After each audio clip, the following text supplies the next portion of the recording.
Harris County Criminal Lawyers Association, Reasonable Doubt. Hello, October, here with an incredible round table, Mr. Todd DuPont. Hello. There's my camera. Hey.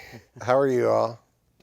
Former host, past president, lawyer extraordinaire, along next to him, Mr. Wade Smith, board member. Yes, sir. One Good night, everybody. One of the top-notch, amazing lawyers on the planet, Justin Harris. That's Jed Silverman, president, host, lawyer extraordinaire, Jed Silverman. Hello, Jed. Hey, how are you guys? Justin, how are you? I'm excellent. Let's talk. I dressed up for y'all. Well, you look good, man. You look. At least from the top. Well, up. we expect nothing less, at least. I'm not wearing any pants. Let's be really honest right now. Yeah, that's kind of gross, bro. But none of y'all are. It's Don't act like you're wearing It's a pants. little gross. Well. I actually am. Yeah, I agree. Yeah, and we're in so am person. I. We're all wearing pants. Yeah, I'm gonna have to disagree with you, Justin. I don't believe it. Hey, look, Republicans, Democrats, all kinds of things, elections going on, trials going on. Jed, you've seen these cycles up and down. How are you feeling? God, I think if I was to say use one word to describe where we're at, Beto. That's the big question here in Harris County. The last poll that I looked at is that we had Beto ahead by 4 in Harris County. It's either 4 or 6. And so the big question is going to be, can our judges ride those coattails and other officials ride the coattails here in Harris County, the Democrats, to get reelected? With respect to our county judge, Lena Hidalgo, huge event that yesterday the Chronicle endorsed her Republican opponent. I had an opportunity to watch the Houston Chronicle editorial board. I had an opportunity to watch the video interview of the Republican, the Democrat, and I just, Judge Hidalgo, just I don't know, needs a messaging issue. Just a messaging issue. Does the Chronicle carry the same weight as it used to? With a lot of times it's been the kiss of death, frankly. that the endorsement. I don't think it means that much, but historically they do endorse Democrats, and the fact that they endorsed the Republican candidate for county judge is just not a good thing. I mean, it's better to get more endorsements, obviously. They have a. She's gotten other endorsements too. She's gotten. I've seen ads with the old anchor for local Houston News, Dave Ward, and local mattress salesman. Sure. I guess he's trying to get into the pillow business or something. But Mattress Mac is out there funding all this kind of stuff, which.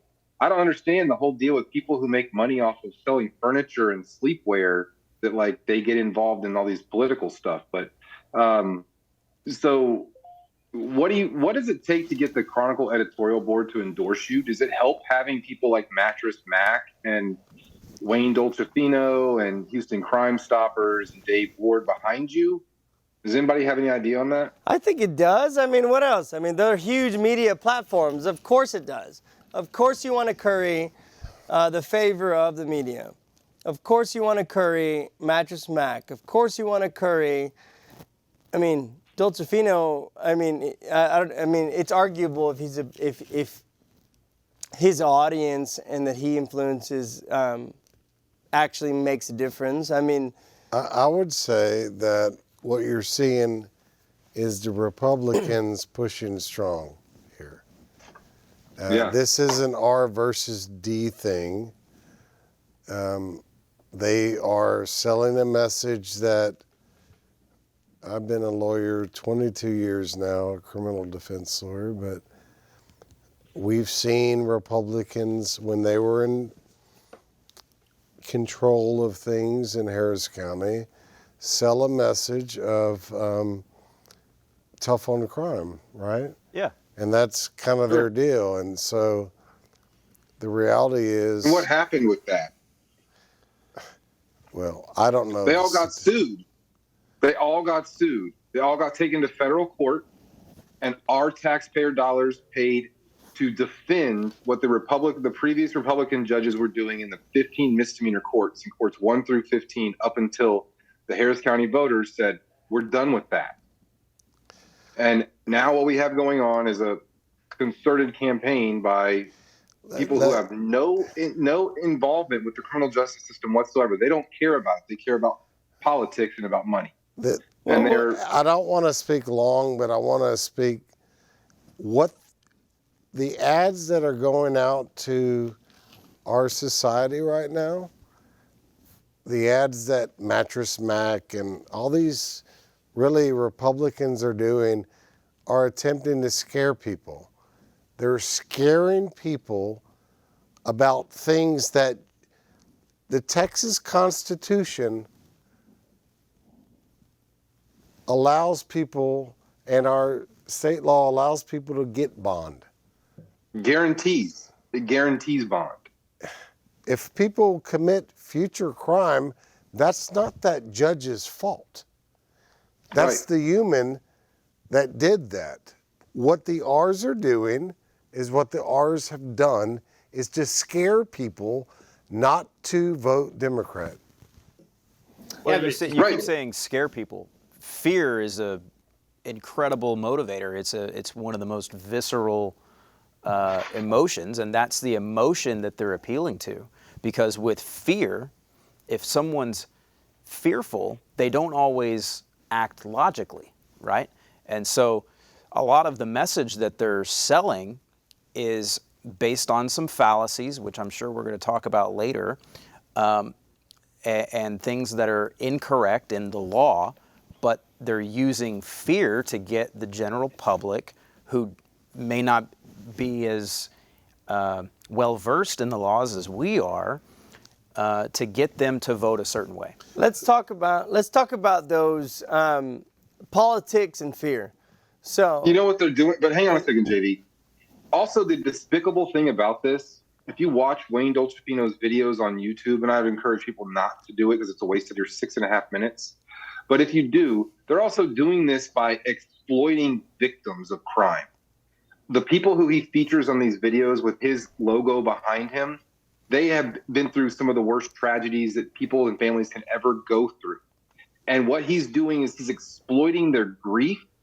The DA's office is doing the exact same thing. The Harris County District Attorney's Office is complicit in lies to the public that they're supposed to support. Kim Ogg's office is doing this.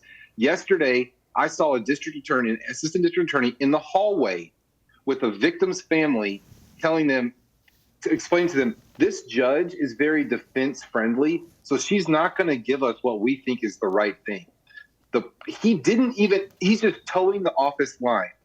The problem is the judges are not defense friendly. The previous judges were very state friendly. The judges right now, their hands are tied by the Constitution that they've sworn to uphold and protect. That's what they're doing. You know what I've seen recently that I haven't seen in the 24 years that I've been practicing here is I have families of complainants come to court at a lot of court appearances. I haven't seen that before. Yep. And it's really, I don't know, it's out of the ordinary from how things used to be. And I'm talking about regular non-issue settings. We have people show up trying to put heat on the judges to do whatever. And the other thing I've seen with respect to complainants and complainants' family is that prosecutors, well, I have to clear this with the complainant. I have to clear that with the complainant. You know what? The complainant's not the one that's got to try the case. And it is. And if the complainant's also not on trial. No. And the thing is that when you have kind of like we advise our clients based on our experience, prosecutors, you have a duty to do the same thing. And if you've got a case that has issues, it's your job to tell the complainant that the case has got issues, and maybe there's somebody in custody who's got a case that needs to go to trial versus the case that's got the issues, but the complainant that it doesn't agree with you, and it's politics. Well, so we talking. Well, one of the we things that we're- switched topics. We were talking about ideas of what we think the politics with regards to scare people.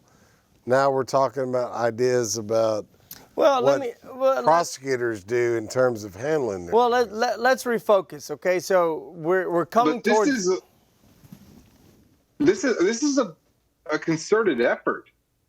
I mean, there is not a coincidence behind the fact that Jed is seeing more, like what we're all seeing, more complainants showing up. I've had complainants showing up to court dates when my clients' appearances are waived. My client's not even there, and someone's telling the complainants to show up for court, to sit there and mean mug the judge or mean mug me or put pressure on the prosecutor. And Jed's right. Like, the DA should explain the law to these prosecutors instead of taking them in the hallway and saying, this is a defense-friendly judge. And I think this is all they have Yeah, to. but honestly, I don't see that big of a deal, Justin. What, you're gonna get mad at the prosecutors talking about, like, because they lost in court trying to soften up the blow? I don't. So what? Well, they also have to. Yeah. rip So what? the I mean, guy. so I get what? mad So at what? So what are anybody you gonna that do, lies man? to You're gonna somebody. like lock him up or something they're- and talk shit about him? Like, no. Like what? Like what are you gonna do about it? No, actually, I confronted him in the hallway about it. I So told him, what? you're So what? these For people- telling if these people are- for telling their complaining witness, hey, I lost this case, but then like couching it in a kind of cowardly way of like, oh, it's a defense-friendly judge, Yeah. when in reality they lost. Yeah. So what? I called him out so for being a what? coward. So what? What do you call him out? I on? don't, So what? I don't like cowards. I just don't. Well, so what? If you're I not mean, so willing to, what? like, They to, like, lost. to Move speak the on. So truth. what? It wasn't my case. I was just walking past, and I said, whoa, excuse me, did I just hear what I think I heard? You just said a district court judge who swore to take the oath to uphold the law is actually biased. If you really think that, then file a motion to disqualify the judge from every single, or recuse the judge from every single case. That's ridiculous, Justin. That'll never happen. That That'll never happen, Justin. Exactly. Because what they're doing is lying to these victims. They're manipulating I them. know, They're but blaming y'all, things we've on the kind of judge. moved off. Main No, I'll topic. agree. I'll agree I with told that. y'all I'm upset about this, and I don't like the people, the public being misrepresented, All right, let's being refocus. lied to, and try to be scared into voting for people who are actually going to set us back. All of the studies that have been done on bail reform that Harris County has done has actually shown that we've decreased crime with our bail reform practices. And if we That's want to not start the to set things message. That is not the message some folks are sending to the humans in our community. And it's a false Exactly. message. It's wrong. It's wrong. And those who are out there who are continuing that message are cowards, just like the prosecutor that I saw in the hallway. So, for example, let's talk about some of the messages that some of these some of these elected officials are putting out. Harris County Constable Precinct Number 4 is putting out a message that the judges, which is completely false, are dismissing cases. I don't want to speak too much about it, but we know that there's a false message during this election. Harris County Constable Precinct 4 is putting out some sort of message that is false. And what would that be? Well, so last week, Harris County Precinct 4 elected constable Mark Herman held a press conference of some sort where he made a big deal about, I think it was nearly 500 cases or something that his department had submitted to the DA's office that he blamed the judges for finding no probable cause and dismissing. And he accused the judges of doing so wrongfully and illegally. And the reality is, the judge doesn't actually have the authority to dismiss the case. The judge can make the finding of no probable cause, but that doesn't make the case go away. The DA's office has the option of looking at what they have and saying, do we want to pursue this or not? Because if they do, they can do one of a couple of things. One, they can call the deputy who submitted that filing and say, hey, go find out more information and give me more information that amounts to probable cause, and I'll represent it. Or if they think probable cause is already there and they think that the judge was wrong, they can take the case to a grand jury, and a grand jury can issue an indictment, and they can do that in a misdemeanor case too. And the DA's office isn't doing that. They're looking at what they have and they're going, yeah, we're not going to mess with this because there is no probable cause. And they're filing a motion to dismiss with the judge, who is then signing it. However, then other humans are blaming the judge. Right. And for the judge signing the motion the state filed. Correct. Exactly. It's the state's movement, not the judge. The judge is just saying, hey, you want to dismiss it? Fine. Case over. Now. So let's talk about the implications of that, because I'm looking at the article here. Mark Herman blames too many dismissed cases for the reason of the Harris County high crime rate. He says that 434 Precinct 4 cases were dismissed by judges citing a lack of probable cause. As you have all indicated, judges don't dismiss cases that the state files. The state dismisses those cases. So what he's gone on to explain is that this has taken, he's had to take deputies off the street to help refile those 434 cases that he believes should never have been thrown out. If the court found no probable cause, that's first telling his officers, you need to do better work. Right. This shouldn't be here in front of me, typically. Second, that's not the end of the analysis, is Right. what Wade's saying. Right. I mean, Wade just said. Yeah. Exactly. I mean, first of all, the district attorney's office dismissed every one of those cases, Mark Herman. All 434 was signed by an 88. They moved the court to dismiss those cases. So if you've taken deputies off the streets and you're saying that that makes the community less safe because of judges, no. This all lies, as we have been saying on this show for 2 years, this all lies at the feet of District Attorney Kim Ogg. She filed these cases. She dismissed these cases. Now, let me hear what Wade has to say. Not just Kim Ogg, Justin, because here's the thing. For the general public who may or may not know how this works, probable cause is a very low bar to get a case filed. There's an often cited too saying that you can indict a ham sandwich if you really want to, and that's because all you need for an indictment is probable cause. It's just to say a crime committed. Just to say, crime was committed. Probably Articulate something that. happened here, which is a very low bar compared to beyond a reasonable doubt that they have to prove in court. So if they can't reach this, there's no way they're reaching this, right? But the way that works is the arresting officer has to fill out a statement. He has to write out what we call a probable cause affidavit and present it to the intake division at the DA's office. And the intake division has their own issues. I'm not going to get into that right now, but the officers, if they're not doing enough investigation to find all the elements of the crime, and they're only putting in what we call conclusory statements, or they're missing an element of the crime, that's what the judges are looking at when they're finding no probable cause, is what the officer wrote. And not for nothing, Precinct 4 is not the cream of the crop as far as Greater Houston law enforcement agencies. They've had evidence room scandals, destroying evidence without court orders. Leaky pipes. Yeah, they've had all kinds of stuff with racial profiling. I've actually got a case right now. And here's what happens. You have these officers who don't get hired at the top tier, like HPD and HCSO, and they end up at the constable's offices, or they end up at Metro.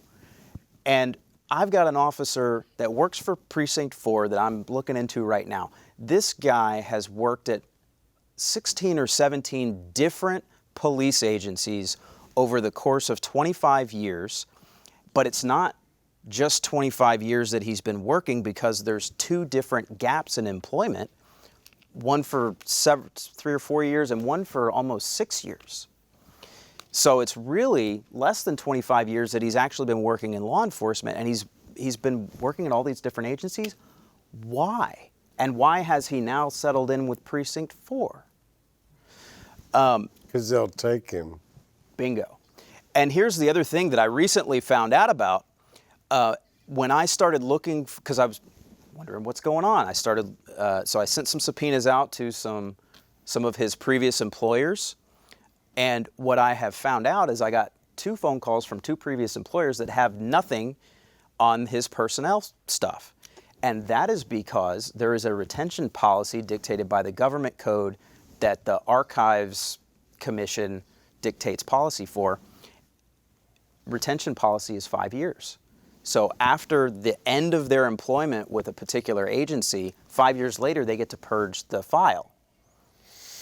That's not fantastic. So think about it. If you have a 5-year or a 5+ year gap in your employment from one agency to the other, and you've applied with a new agency, that new agency can't get the stuff from the old agency because it's been purged. Kind of interesting, right? But Yeah. that's the thing, is that what we see, we all know it. We've all seen PC statements from officers from every department across Houston and probably even across Texas.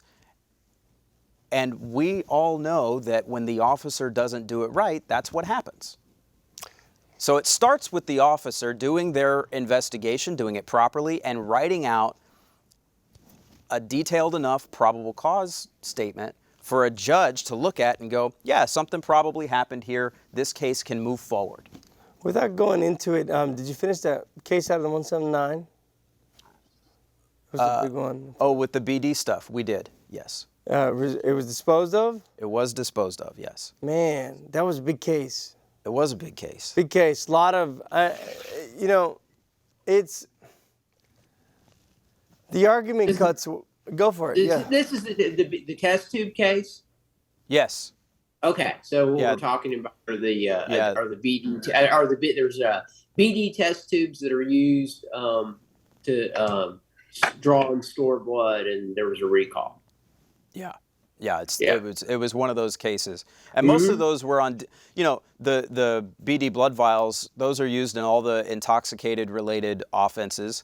So the most often we see them is in DWIs, which are generally misdemeanors. And so a lot of those found different ways of working themselves out because of that issue. But our case was a felony for various reasons. And so it got pushed a little further than most. How was the Harris County Forensic office with you? Or were they open? Were they not? Did they fight you? We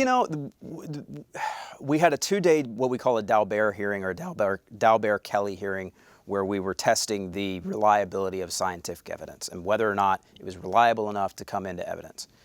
I think they were as honest as they could be, but the biggest problem that I saw was that the local labs really did not have enough information. They were going off of memorandums that came out from the Texas Forensic Science Commission, who kind of came up with their own version of what happened here. And then, when we started digging into it, I can't get into a whole lot of details because a lot of that stuff that we ended up getting is subject to a protective order. But there's enough public record out there for me to say we ended up getting a lot of documents and a lot of information directly from Becton Dickinson, and we had a lot of issues. Who's Dickinson? Becton Dickinson is BD. They're the manufacturer of the blood vials. Really?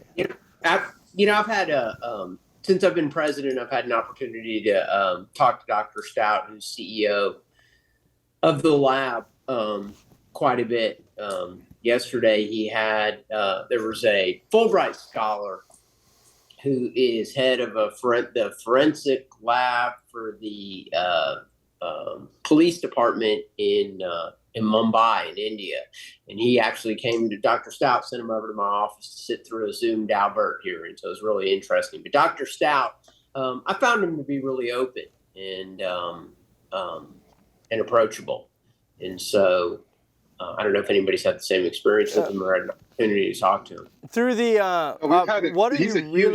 We're a big fan of his. He's been on the show 3 or 4 times, and the show is actually, he's let us come into the crime lab and take tours there. We did a lot Oh of work yeah, with Dr. yeah, Stout. yeah. No, me too. And that is a really that's a really cool experience. He's an open book. Were and you able? He's kind of legit. That's Were what you you? want from a public servant doing that kind of work. Were you able to crack that, or was he? It was pretty solid.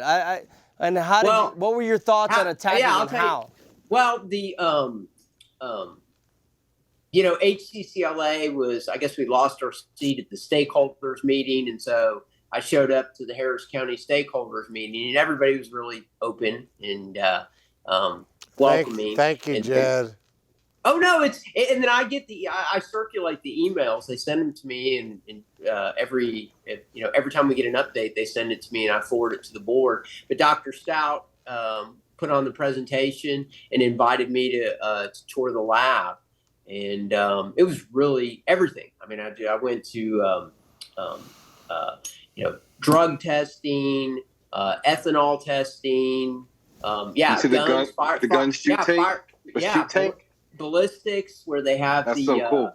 It's cool. I mean, anybody that, especially our board members on HCCLA, if anybody is watching the show, wants to get a tour of the crime lab, I'm happy to be the liaison and connect you with Dr. Stout. And he's excited to be there. And, frankly, Dr. Stout, in my opinion, understands that in order for him to survive and for his employees to survive, they have to be transparent.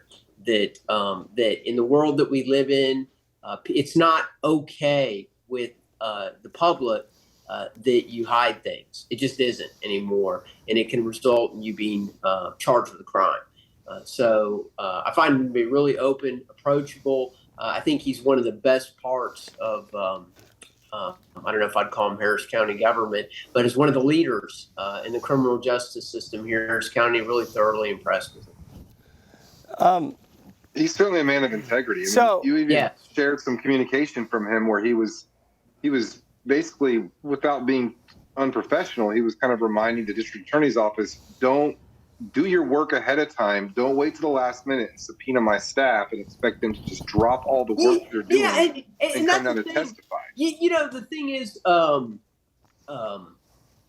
if we have, they have, what they do is they'll send, they have an account with Uber, and they'll send their technicians down there immediately, to testify. And frankly, Dr. Stout is, he's just really frustrated with the DA's office because they don't show him any professional courtesy. And he'll have a technician that the DA will just tell them to be in court at 8 a.m. or 8:30 when they know good and well they're not going to testify till 1, and have them sit there all day and not do their job. And, that's actually an issue, Jed? That became an issue? It's a huge issue. In terms of timing? It's a huge problem because you'll have these judges that a lot of our judges are less experienced than other judges, and they'll issue an edict. All your state have all your witnesses down here tomorrow morning at 9 o'clock. Well, that's all fine and dandy, and it may give you a warm and fuzzy feeling, but you're really inconveniencing and costing the county money by doing that you don't need to. Dr. Stout will put him in an Uber and have him at the courthouse in 10 minutes. And so, but that's the thing that I have found with all of Dr. Stout's witnesses is the following. They are, whether it be ballistics, DNA, trace DNA, fingerprints, all the CSI stuff. They're so good. However, and you can't, they're almost impeccable. However, if you look, when you take their notes, you will see, and hire an expert, you will see that they're human too. And there will be inevitably maybe 1 or 2 things that they cross out during their DNA or their ballistics analysis. And it's not going to change materially your case. However, they're human. And they are so good on the stand. But you gotta go through the records, and I'm preaching to the choir here, and I'm kind of just preaching to the people watching. and the lawyer's watching, there's usually 1 or 2 pages. It's not going to change your case because they're such a good organization. But there's usually 1 or 2 things because they're human and somebody will make a mistake or cross something out and you can chomp on it and you can fight it. And then ultimately, the cross in the last at least 3 or 4 trials that I've had with Dr. Stout's representatives, is you don't know what happened, you don't know who did it, you don't know how they did it, you don't know where they did it, you don't know what circumstances happened in this. You're only here to talk about the things that you found, the things you analyzed, and that has been typically the cross-examination from the forensics unit here in the county because their science is so good. You have to resort back to you don't know who did it, you don't know how they did it, you don't know where they did it, you know when they did it, you don't know what was the cause of death, you don't know what guns were used, you don't know who was there, it's about the things you don't know. But he has created such an amazing crime lab that you're kind of just reduced to doing your cross-examination on you don't know what happened. And Dr. Stout is with the county crime lab. Right. No, the city. Wherever. Houston Forensic Science. Houston Forensic Science. Right. Yeah, he's an employee of the city of Houston. Dr. Stout's the CEO. Okay. And he's good. I understand we have a new guest at the table. We have a new guest at the table. We're waiting for a little quick segment. I wanted her to get nice and settled in. But Stephanie Morales for Texas State Rep, House District 138. Hello. Hello. Right? Yes, that's Hi, right. Stephanie Morales here, everybody. Hi, everyone. Yay. She's Well- also Harris County Criminal Lawyers Association board member. We're like rounding out the table in the viewership tonight. Yeah, do we have a quorum yet? Almost. Just about. Oh Just yeah, about. oh yeah, oh yeah. So, talk to us. Say hello. Hi, everyone. Hey. Hey. How Thanks. have you been? How's the trail? It's going. It's hard. I know I heard Todd earlier say a lot about the things that the Republicans are saying because I am running as a Democrat in a Republican-held district. Is Beto going to do it? I mean, we hope so. That's the plan. I know we have a really good chance with the Attorney General's race. Rochelle Garza is making pretty good strides, Where are the polls on that? I think she's pretty close to Ken Paxton at this point.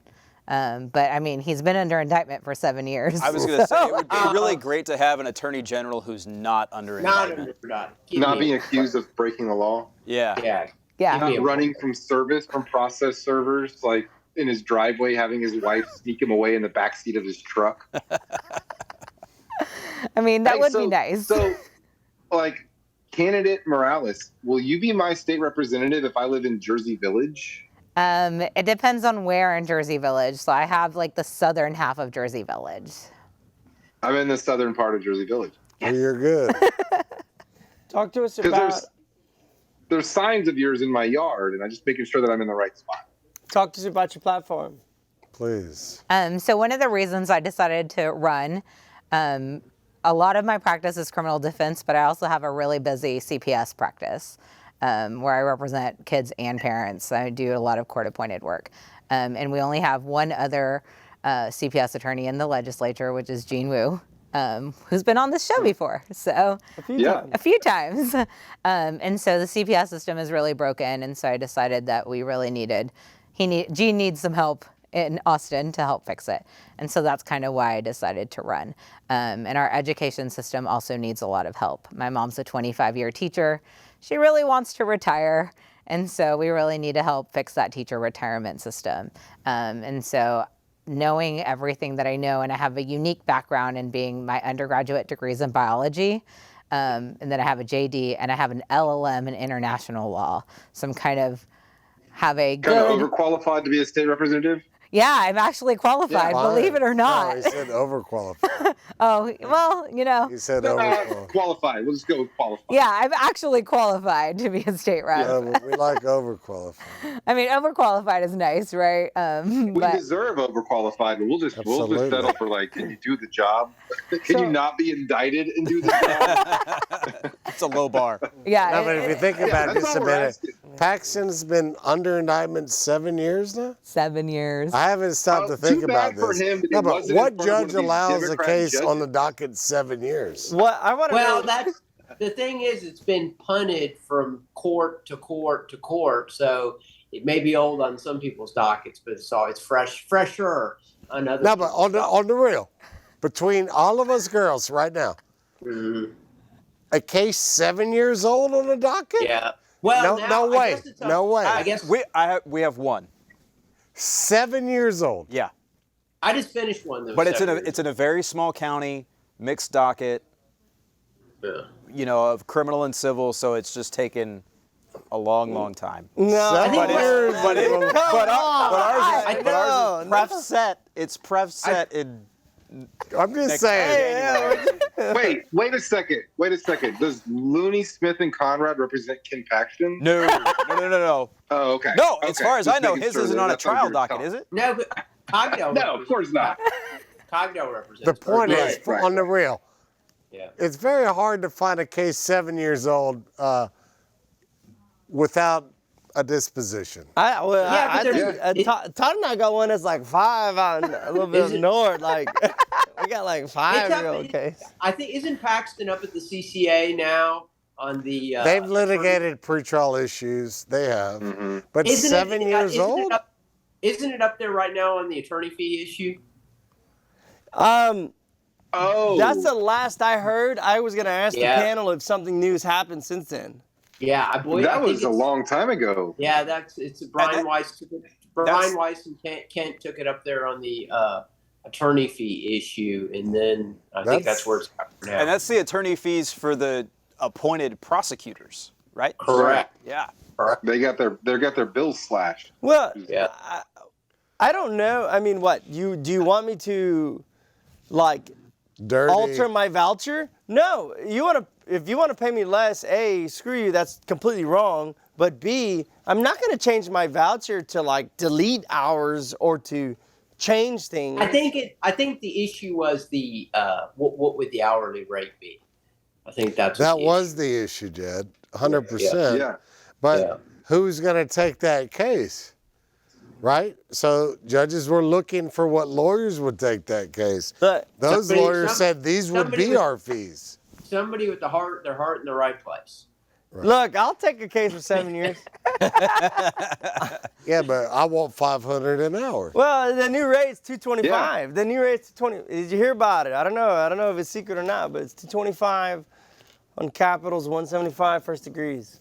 It's a new rate. Guys, you know what I'd like to talk about? How about the prosecution of police officers in Harris County? I mean, in the cases that they're choosing to prosecute and take to trial.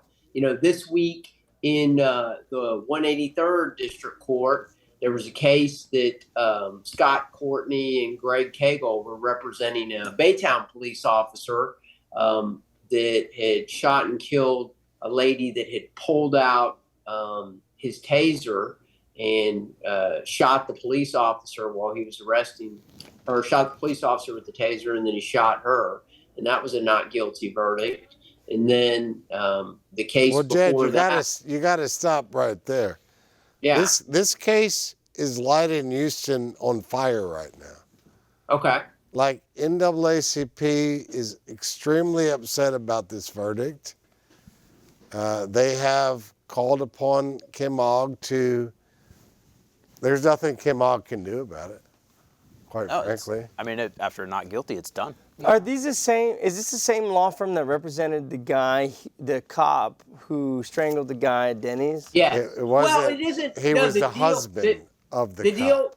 The deal with and they're both really they're both great lawyers. Greg Cagle and Scott Courtney, and generally Greg Cagle he handles the union representation, the employment issues, and Scott and Greg will work together, and Scott will handle the criminal matter if the offense is alleged to have occurred while the officer was on duty. And so, no, I know that this case is, it's getting a lot of notoriety. I know, but Jed, on the real. Yeah. On this one, and I didn't watch any of it. I have no comment either way. A jury returned a not guilty verdict. Yeah. The community is upset with this one. Yeah. I'm talking about where our studio is right now. There are folks upset about this verdict. The same folks have reached out to Kim Oggs in her office immediately the day after, or whatever work day it was. They're upset with that verdict. However, there's nothing Kim Ogg can do about this. No. tried And then, Kim, I saw her statement with Ben Crump standing next to her, where she had criticized the judge's ruling on the admissibility of some contextual evidence that contextual evidence, really? Yeah, that there was a history between this officer and the deceased, the complainant, and so isn't there an ethics rule about that? They're trying to what they're trying to do. Tainting future jury service. Post-trial publicity and but isn't there? I think there's a rule. Yes, there is an ethical rule about that. They shouldn't poison they shouldn't poison the pool after the fact. Well, I think what they're trying to do is do the nature of the relationship stuff. The prosecutors and what we've seen are starting to get wise when there's a nature of the relationship to put up. They're just trying to put it up without any nexus, without any sort of context. And that's a trial issue in the trial court, JV, as you well know. You try more cases than all of us. The trial court's the gatekeeper of evidence that's admissible or not, right? Mm-hmm. Yeah. There's laws that govern it, but there's also in some of that. Any human can go to court and watch a trial, but a trial is imperfect. It's actually obscure. A trial is obscure because it doesn't come out the way one would think it would be. So it has to come out. My question on this issue with police officers is that, we kind of like, it's just kind of night and day the way the DA's office is dealing with it. Because on the one hand, we have police officers, Precinct 4, for example, pissed off because the DA's office is dismissing all of your cases after findings of no probable cause. So we're mad about that. But then we have the district attorney's office prosecuting officers on these cases that they're losing. And so it's a mixed message as to what's going on. And it's just, the case before that was the officer in the, it was the 183rd also. Yeah, it was the officer in the evading case. Right. He was pursuing a person that was evading, and then he T-boned a car. Yeah. And then they charged the officer with aggravated assault with a deadly weapon. This was a case that Brent Mayer tried, and they get directed out on it. Yeah. And so it's just, if you're going to shoot at that target, you need to hit the target. It's just. Let me ask candidate Stephanie Morales, what are your thoughts on your district and police relations currently in this environment? In my district itself, we have actually pretty good relations, because most of House District 138 is in City Council District A. And so Amy Peck, who's our city council woman, is actually really responsive. And she holds monthly PIP meetings. All of the HPD commanders are really, really involved in the district. They hold community meetings all of the time. There's a lot of shootings in the neighborhoods. They've installed ShotSpotter in That's important. some of the schools. Now, ShotSpotter has its own issues. Is that the kind of akin to a camera, but it's based on sound, and they figure out if they're hearing gunshots in the area? Is that what that is? ShotSpotter Yes. denotes It's like Alexa shot. for your neighborhood. Yeah. That sounds absolutely It terrible. doesn't tell you who That sounds shot, absolutely It just tells you terrible. there was Yeah. a shot or something that sounded like a gunshot. but there's Or if it was GPS Wade's onto it Mustangs also. backfiring. Yeah, Can't tell you who. it's GPS, and it's like within a mile radius of where the actual. Where like- do they put those in Jersey Village? No, they have the Or over in Jed's neighborhood in the Heights? Spring Branch ISD put those up. We could use it. I believe all neighborhoods would want this, Yeah. but Well, Spring Branch ISD I put those I up. don't want that. I don't want speakers in my really? neighborhood or microphones. No. Spring Branch No. ISD put those up, and What the city was of it that- Houston is putting those up. How do we know? I We could, like what, it, Those but- who but- would put security over privacy deserve neither. Well, we don't want red light cameras, but we want speakers listening to us. Well, Right, they no, can't. I They don't don't even have to actually ring the listen doorbell. to you. They can't Yeah. hear voices. They're only trained Yeah. for gunshots, so No, they I can't hear mean- voices. I was being silly when I said that, but it just seems like overall, like in our country, we're just kind of, there's a struggle right now.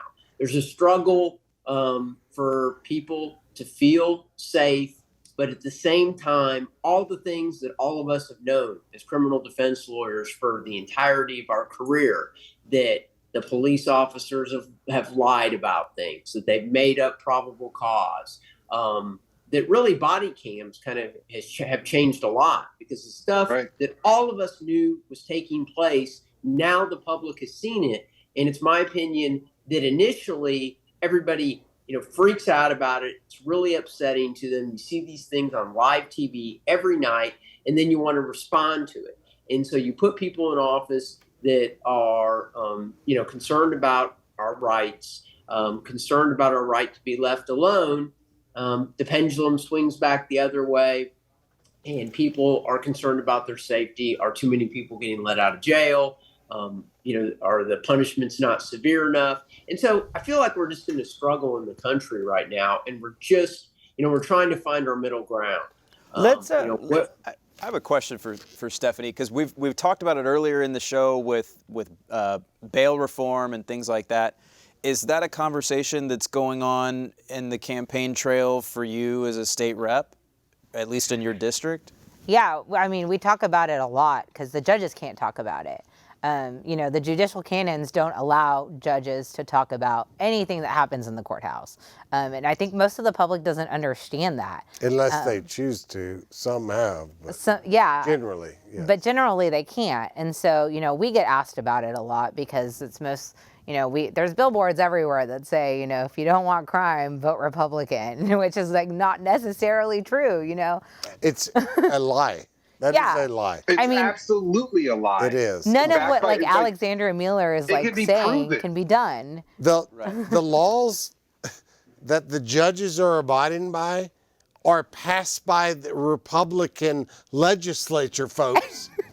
How are Exactly. anybody missing this? The Democratic judges are obliged to uphold the law that the Republican judges have passed. Yeah. Right. Well, and that starts with the Do we need to Constitution. That's over here. Right. That's over. Yes, Wade. Yes. I'm That's just over over here. I mean, the Democrats. Law. These folks just follow the law, and they're getting lambasted Right. for following the law. Right. Well, it's all about Exactly. political gain. But I'm just curious. mean- what? And, So but what it's, are all, the? it's all a politics So what are thing, the because, conversations I'm like going to go way- for I'm gonna go you back to on the Wayne campaign trail? Dolcetino. So like one I of the wanna hear big that issues clip. that everyone talks about is like this court backlog, right? Yeah. And like, oh my gosh, it's taking forever. First of all, I know like my misdemeanor appointments, man, I'm like set for trial at like month 7. So like it's really not taking forever, right? But the Democrats in the legislature last session tried to get more courts for Harris County. And the Republicans didn't let that pass. Like, they refused to give Harris County more courts. Interesting. So because that's What would that's what we courts do? need. Yeah. Like, so, you know, where the Republicans are running on, especially like, you know, Mueller's They're running fiscally on. conservative. Yeah. then? Is that the idea? Well, Mueller's running on this, like, we have to fix the court backlog. Well, the Democrats and the Ledge tried to do that the last session, and the Republicans stopped it by not giving us more courts, because that would have solved the backlog immediately. They give us one. That messaging's not out there. That needs to. I haven't seen that. I haven't seen that in an ad. No. That's half the problem, right? Is that we have, as Democrats, we don't really have a good central message out there, and So- the Republicans do. Yeah. So I'm curious. It's something that I've seen a couple of times recently, and it's something that I hadn't seen before. And I've been practicing 10 years now, that I had never really seen up until the last year or two. And I'm wondering if anybody else is seeing it. Some of our judges who are doing things in court, making some of their decision making, maybe it's on rulings, maybe it's in how they're running their docket, maybe it's on bond issues, whatever it is, they're allowing some of their decisions to be influenced by the possibility of getting, as you say, lambasted in the media. Has anybody else noticed that happening with some of our judges? Because I've seen it happen a couple of times.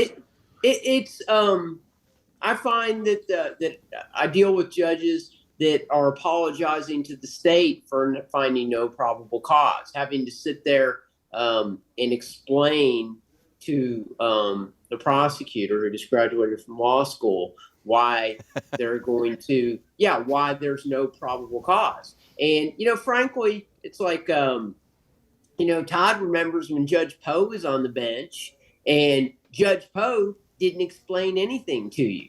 It was either granted or denied. And then you moved on and you didn't explain anything to anybody. And, you know, you don't owe me an explanation and you don't owe the prosecutor an explanation. Rule and move on. You want to have a more efficient docket? Spare me the commentary. I mean, period. It's just rule and move on. You know, all of us have practiced in front of efficient judges, and you want to decrease the backlog, drop the commentary and move on. Make a rule and move on. Move on. Make the rule. I don't just make the ruling. Yep. Especially, you know, when you're somebody like JV who's down there, you know, trying cases, it's just like he is intimately familiar with efficiency. What's efficient and what isn't. And it's like, you know what? You're a big boy, big girls. It's like we'll get over it, or we'll celebrate for 10 seconds and move on to the next one. But just make a ruling and move on. If you just, as a judge in our county, if you just cut down the BS, you know, 3 minutes here, 4 minutes here, 5 minutes there, multiply that times 70 different people that have to appear before you in court. And it's like right there, 5 minutes times 70 accused people that are going to appear before you. That is 350 minutes, you know, 350 minutes in one docket. Take that times 5 days a week. Okay. Boy, that's 30 hours. I think there's like 25 or 30 more cases, and maybe this should go from the Judicial College on training new judges. It's like you've got to be efficient. You know, we had a judge in this county who, frankly, was difficult to deal with in Court 13, Mark Atkinson. But you know what? He was efficient. He would have a line of people, and if you couldn't tell him why you were standing in front of him in 15 seconds, he'd kick you out of line and tell you to move on. And you want to move the dockets? That's what we need. Be efficient. Keep things moving. Move on. I agree. I cannot tell you when we'll go back and forth and say, Judge, we'll stand on our argument. Can we have a rule? Just make a ruling. Make a rule. Let's move. It will preserve it. The record's on. That's fine. And move. It would be incredible. But let's get back to Miss Stephanie Morales, Tom. That's okay. No, well, okay. Let's talk about it. You want to? Okay, so let's talk about. 5 minutes. You said so. we had 2 minutes. Teachers. So teachers don't get Social Security? They don't. What's the deal with that? So that was passed in the 1980s, and that's actually a Washington thing. So it has absolutely nothing to do with the Texas legislature. But if Texas were to go, if all 150 representatives from Texas were to go up to Washington and, fight for it, it would make a big difference because we're Texas. Were you part of the group that went up to Texas, that went up to the Capitol about like, I don't know, a year ago, 8 months ago or No, something? No, because I haven't been elected yet. No. I'm just But saying. will you do that if the same thing happens again? If I have to, yes. What other But you're thing- going to have to cover all my court cases. Listen to Todd. No, just I will. 1 minute Yeah, I left. will. We got- Thoughts for our voters. Stop for our Yeah, voters. Thoughts were, Please. I think it's important to research every single candidate that's on the ballot and make really informed decisions on who you're going to vote for. Just because the Chronicle endorses somebody doesn't mean that that person's going to be the best person to vote for. And vice versa, right? If they don't endorse someone, it doesn't mean. So I think that it's important to vote all the way down the ballot. Remember that, Yeah. right? A lot of our judicial races are at the very bottom of the ballot. Good point. So the ballot is like 80 something pages long. So print it out, fill it out beforehand, and you can Ask take it a with you to friend. the polls. Let me Right. ask you, what's the temperature of Ask the a lawyer. What's the temperature? Or is it like a Republican wave, or is it the Dems coming in? It's going to be a big showdown. What's the temperature? From what I understand, the Republicans are all in this election. If they don't win at this election, they are done. They're not. In They're Harris done. County or Texas? In Harris County. If they can't win any judgeships in this election, then they're done. They're not putting their hats in anymore. So they are all in this time. Hey, Beto wins or what? I hope so. And I'm go concerned Beto. if Jed's right, if Beto's at 4 points over, I'm a little concerned about that because Biden won Harris County by like 12 points. Yeah, it's So I either would like to 4 see Yeah. it's either 4 or 6. Yeah. I'd like to see a wider. This is Todd on Harris DuPont. County Harris voters. County stays blue. Beto loses, which I will be upset. You know what? I love Call it. Beto, but I have to agree with DuPont. I think Harris County stays blue. They can thank Beto for that. Interesting. Fort Bend County, it's like Beto is ahead in Fort Bend County. Last election cycle when he ran, he wasn't. So for governor, yeah. Here's the last thought. We're making Matthew predictions. McConaughey, please run. Yeah, come on. Matthew. Just do Yeah. it, dude. It'd be Dude. really cool if Yeah. he did. Just get rid of. Just run, It'd bro. be super cool if he Run. did. Cool, Just get cool, rid of cool. Abbott. Just please get rid of Abbott. Okay, hey, they're running the credits. Look, I'm going to agree with my co-counsels and co-hosts, Jed Silverman, Justin Harris, Wade, Stephanie Morales. Vote for her. Todd DuPont, Harris County Criminal Lawyers Association. Hasta luego. Peace out. Thank you.